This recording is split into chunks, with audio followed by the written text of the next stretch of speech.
اللہ سے ملوا جاتی ہے صحبت اللہ والوں کی، اپنا رنگ دکھا جاتی ہے صحبت اللہ والوں کی، صحبت اللہ والوں کی، صحبت اللہ والوں کی، اللہ سے ملوا جاتی ہے صحبت اللہ والوں کی۔ سيدنا وحبيبنا وحبيب رب العالمين محمد بن عبد الله الأمين، أما بعد فقد قال الله تبارك وتعالى في كتابه المجيد: أعوذ بالله من الشيطان الرجيم، بسم الله الرحمن الرحيم. ويضع إصرهم والأغلال التي كانت عليهم، صدق الله العظيم. وقال نبينا محمد صلى الله عليه وسلم: النكاح من سنتي. وقال أيضا: فمن رغب عن سنتي فليس مني. وقال عليه الصلاة والسلام: تنكح المرأة لأربع: لمالها ولحسبها ولجمالها ولدينها، فاظفر بذات الدين تربت يداك. وقال أيضا: إن أعظم النكاح بركة أيسره ودونه، أو كما قال عليه الصلاة والتسليم. روى هذه الروايات صاحب المشكاة.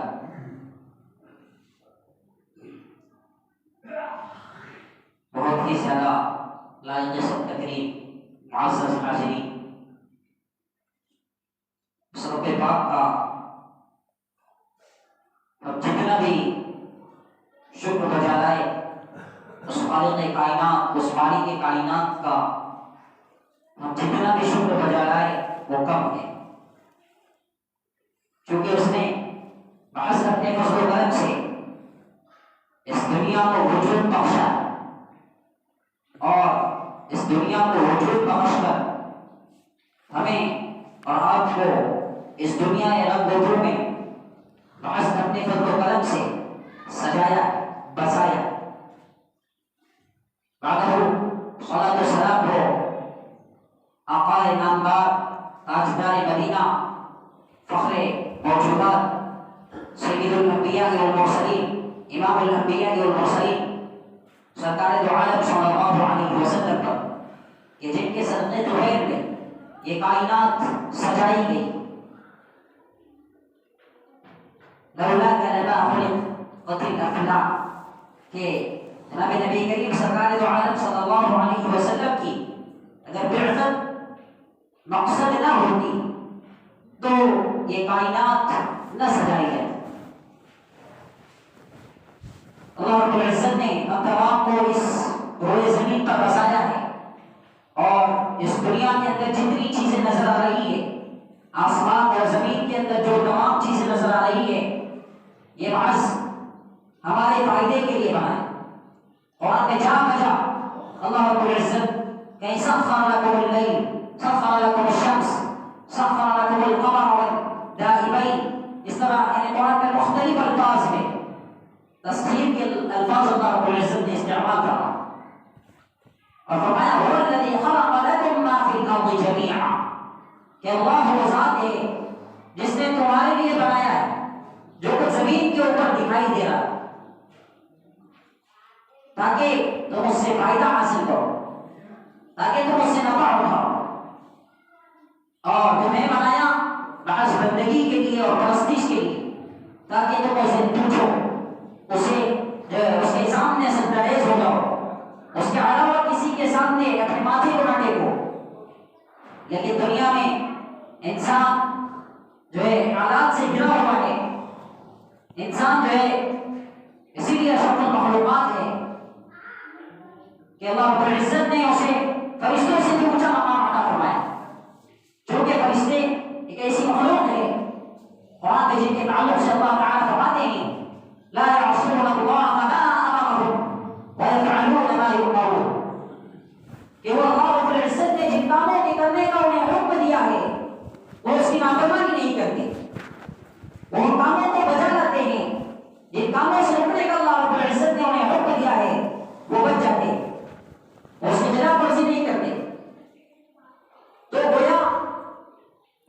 کھاتے ہیں نہ پیتے ہیں نہ ان کی ضروریات ہے، بس صرف اور صرف ان کا مقصد ذات باری کی پرستش اور اس کی عبادت اور اس کی رضا، ان کا وہی کام ہوتا ہے۔ وہ بڑے ذات باری کی جو ہے مخالفت نہیں کرتے، اس کی نافرمانی نہیں کرتے، لیکن ایک انسان ہے، یہ انسان جو ہے اس کے پاس بیوی ہے، اس کے پاس بچے ہیں، اس کے پاس کھیت ہے، اس کے پاس کاروبار ہے، اس کے پاس تجارت ہے، اس کے پاس زراعت ہے، اس کے پاس ہر چیز ہے، دنیا کے ہر جھمیلے سے اسے الجھنا ہے اور سب سے جو ہے اس کو سلجھنا ہے، اور تمام کو دیکھتے ہوئے اس کو حقوق اللہ اور حقوق العباد کو بجانا ہے۔ ان تمام چیزوں کو مد نظر رکھ کر اسے اللہ تعالیٰ کے حقوق اور اسے جو ہے مخلوق کے حقوق دونوں کو ادا کرنا ہے۔ تو گویا انسان جو ہے اشرف المخلوقات ہے، کیونکہ اللہ رب العزت نے اس کی شرافت اور اس کی کرامت دونوں کو قرآن مجید میں کھول کر بیان فرمایا۔ وَلَقَدْ كَرَّمْنَا بَنِي آدَمَ وَحَمَلْنَاهُمْ فِي الْبَرِّ وَالْبَحْرِ وَرَزَقْنَاهُمْ مِنَ الطَّيِّبَاتِ۔ اس میں انسان کی کرامت بتائی کہ انسان کتنا اشرف ہے اور کتنا اکرم، اور اللہ رب العزت کے نزدیک اس کا کتنا اونچا مقام ہے، کتنا اونچا مرتبہ ہے۔ اور ایسے ہی دوسری آیت میں اللہ رب العزت نے فرمایا وَلَقَدْ خَلَقْنَا الْإِنسَانَ فِي أَحْسَنِ تَقْوِيمٍ، کہ ہم نے انسان کو سب سے بہترین ڈھانچے میں جو ہے پیدا کیا ہے۔ تو گویا تخلیق انسان یہ انسان کی شرافت پر دخل یعنی دلالت کرتی ہے کہ انسان کتنا اشرف اور اعظم ہے، اللہ رب العزت کے نزدیک اس کا ایک اونچا مقام۔ تو اسے اس دنیا میں رہتے ہوئے تمام جھمیلوں سے لڑ کر اسے زندگی گزارنی اور اس کے ساتھ حالات بھی، لیکن اب اس کو یہ ضروری بنتا ہے کہ وہ رسومات سے پرے رہتے ہو، خواہشات سے دور رہتے ہو، ضرورت اور خواہشات دو چیزوں کو جانا، ایک تو ہے ضرورت اور ایک ہے خواہش۔ دونوں چیزوں کے درمیان فرق کرنا انسان کے لیے بہت ضروری ہے۔ رہنے کے لیے مکان مل جائے یہ ضرورت، اور ایسے ہی اس کے پاس گاڑی ہو جائے یہ بھی اس کی ضرورت، اور ایسے ہی جو ہے اس کی اولاد ہو یہ بھی اس کی ضرورت، اس کے پاس کھیتی ہو یہ اس کی ضرورت، لیکن اب یہ سوچے کہ میرے پاس 3 گاڑیاں ہو یہ اس کی خواہش۔ اب یہ سوچے کہ میرے پاس جو ہے بنگلوں پر بنگلے ہو، ایک بنگلہ بن گیا دوسرا بنگلہ میں بناؤ، تیسرا بناؤ، چوتھا بناؤ، یہ اس کی خواہش۔ تو خواہش اور ضرورت دونوں کے درمیان فرق کرنا انسان کے لیے بہت ضروری ہے، کیونکہ جہاں پر خواہش یہ ہے کہ نکاح کو آسان بنایا، ضرورت یہ ہے کہ نکاح کو آسان بنایا جائے، اس لیے کہ حدیث میں فرمایا گیا ان اعظم النکاح برکۃ ایسر مولہ، آپ صلی اللہ علیہ وسلم کا پاک ارشاد ہے کہ سب سے برکت والا نکاح اگر کوئی ہے جس میں سب سے زیادہ برکت حاصل ہوگی تو وہ نکاح نہیں ہے جس میں لاکھوں کروڑوں خرچ کیے ہو، جس میں ناموں لوگوں کے لیے جو ہے 1000 لوگوں کی دعوت کی گئی ہو، بلکہ برکت والا نکاح وہ ہے جس میں خرچہ کم ہو۔ اعظم النکاح برکۃ ایسر مولہ، مشکات کے اندر یہ روایت موجود ہے، آپ صلی اللہ علیہ وسلم کا پاک ارشاد ہے کہ سب سے زیادہ برکت والا نکاح وہ ہے جس کے اندر خرچہ کم ہو۔ تو ضرورت یہ ہے کہ اس کو جو ہے ایسے مینیج کیا جائے کہ جو سنت طریقہ ہے اس کے مطابق ہم اپنی شادی کریں، اور خواہش یہ ہے انسان کی کہ وہ کوئی اچھا ہال بک کرے، کوئی شادی ہال بک کرے جس میں 1000 کا مطلب 1000 لوگوں کو دعوت دے رہے، اس کی یہ خواہش ہے کہ وہ جو ہے میں اپنی بارات میں 500 گاڑیاں لگاؤں، اس کی یہ خواہش ہے کہ میں اپنی بارات میں وہ گاڑیوں کو پھول سے سجا دوں، اس کی یہ خواہش ہے کہ وہ اپنی گاڑی میں اپنی شادی کے اوپر 1 کروڑ روپے کا خرچہ کرے، یہ اس کی خواہش ہے۔ 4 لوگ جامے اس کا نکاح ہو جائے گا اور یہی برکت والا نکاح ہے. لیکن انسان ضرورت سے زیادہ آج کے ماحول میں خواہشات کے مد نظر رکھ رہا ہے. ضرورت سے زیادہ انسان خواہشات کے مد نظر رکھ رہا ہے. جہاں اس کی ضرورت پوری ہو رہی ہے وہ ضرورت کو نہیں دیکھ رہا ہے بلکہ وہ خواہشات پر چل رہا ہے, وہ منمانی کر رہا ہے. جبکہ منمانی کی زندگی یہ دنیا نہیں ہے. یہ دنیا تو اس کے اندر اس طریقے سے زندگی گزارنی ہے جو طریقہ جناب نبی کریم سرکار دو عالم صلی اللہ علیہ وسلم نے فرمایا. تو یہاں کوئی منمانی نہیں چلے گی. یہاں تو اپنی خواہشات کو دبانا ہوگا. اپنی خواہشات کو آپ صلی اللہ علیہ وسلم کے طریقے کے مطابق بتائے ہوئے زندگی گزارنا ہوگا. نہیں ہے کہ ہم اپنی خواہشات کے مطابق یہ سوچیں کہ ہم جب تک ہماری شادی اس وقت تک مکمل نہیں ہوگی جب تک کہ میری بارات میں 15,000 لوگ نہ جائیں, جب تک کہ میری بارات میں جو ہے 50 یا 100 گاڑیاں نہ لگی ہو, میری شادی اس وقت تک مکمل نہیں ہوگی جب تک کہ میں اپنی شادی میں جو ہے بڑے ہال کا انتظام نہ کروں, جس میں بڑے ہال میں خوب ڈیکوریشن کے ساتھ ڈی جے گانے اور اس طرح کی فضول چیزیں اس کے اندر لگا کر جو ہے غیروں کے طریقے کے مطابق شادی کی جائے. اس لیے کہ اسلام میں تو بہت آسان ہے, صرف 2 لوگ جائے وکیل کے ساتھ, وکیل اور گواہ بن کر جاوے اور بس نکاح پڑھا کر لے کر آ جائے. اور لاک ڈاؤن نے تو سمجھا ہی دیا کہ نکاح کس کو کہتے, ورنہ لاک ڈاؤن سے پہلے سمجھ نہیں آ رہا تھا. وہ ضروری سمجھ رہا تھا کہ میری شادی میں جب تک 500 لوگ نہیں ہوں گے, جب تک 500 باراتی یا 500 گاڑیاں نہیں ہوگی اس وقت تک میری شادی نہیں ہوگی. لاک ڈاؤن نے سمجھا دیا 50 لوگ بھی نہیں لے جا سکتے تھے. تو گویا لاک ڈاؤن جو ہے ہمارے لیے ذریعہ بنا, جبکہ وہ ہمیں راستہ دکھا رہا ہے. جو ہم نے غلط راستہ اختیار کیا ہوا تھا تو گویا حکومت نے ہمیں صحیح راستہ بتایا, جبکہ ہمیں صحیح راستہ بتانا چاہیے. ہمیں صحیح سولوشن ان کے سامنے پیش کرنا چاہیے تھا کہ ہمارے یہاں تو اس طریقے سے نکاح ہوتا ہے, لیکن ہم نے غیروں کے طریقے کو دیکھتے ہوئے 5 دن پہلے سے جو ہے کیا ہوتا ہے رات جاگا اس طرح کچھ ہوتا ہے, رات بھر جاگ کر گلگلے چلے جاتے ہیں اور کیا پتہ نہیں ہو کیا چیزیں کی جاتی ہے. پھر اس کے بعد جو ہے ہلدی ہوتی ہے اور دلہے میاں اور دلہن میاں جو ہے خوب ہلدی بنا رہے ہوتے ہیں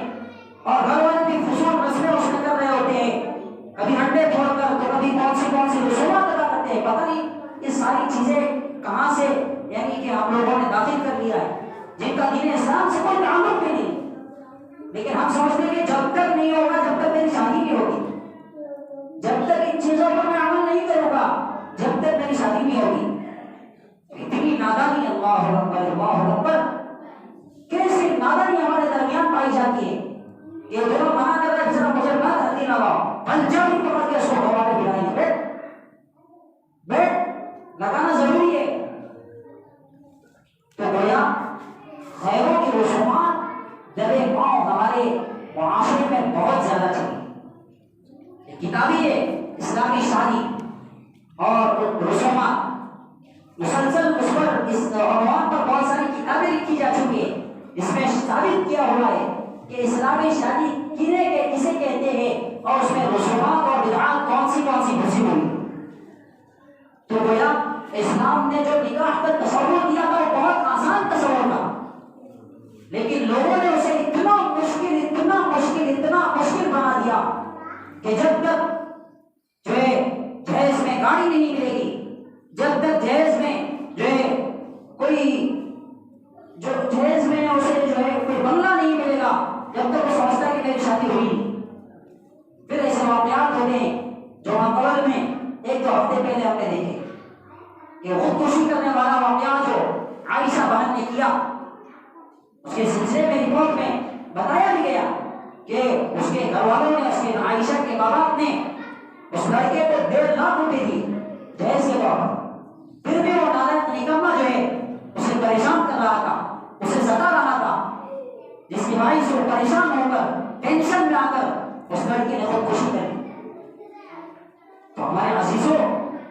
اسلام کا طریقہ ہے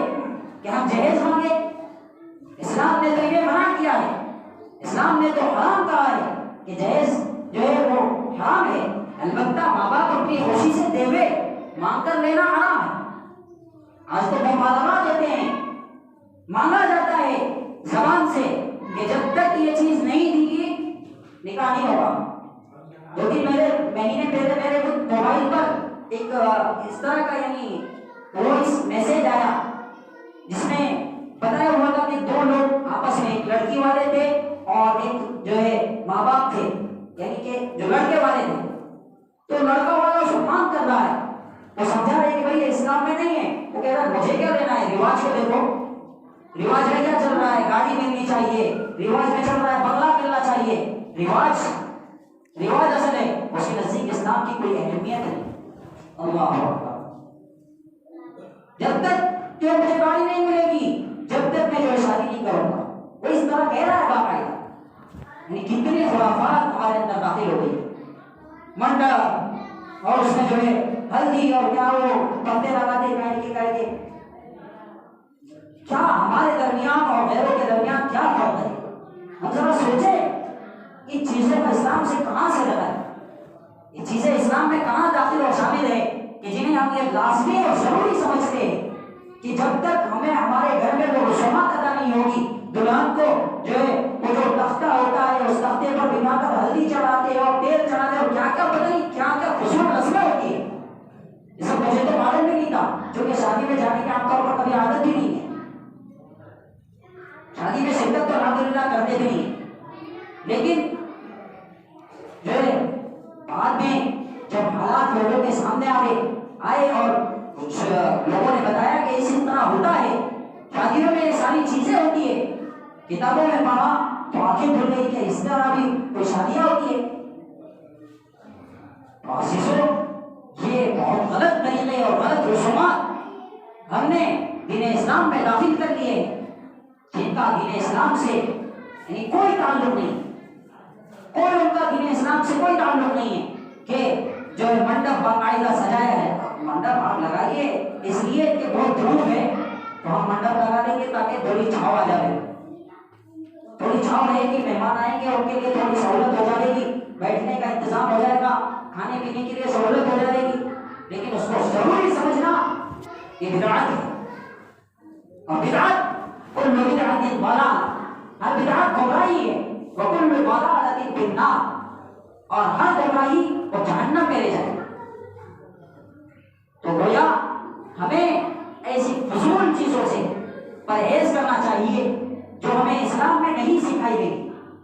فضولیات اسلام میں نہیں ہیں کہ ہم یہ سوچیں اور ہمارے تصور میں یہ ہو کہ جب تک میری شادی میں 500 لوگ نہیں آئیں گے، 1000 لوگ نہیں آئیں گے، میری شادی نہیں ہوگی، جب تک میں گاڑی اچھی سے اچھی سجا نہیں ہوگا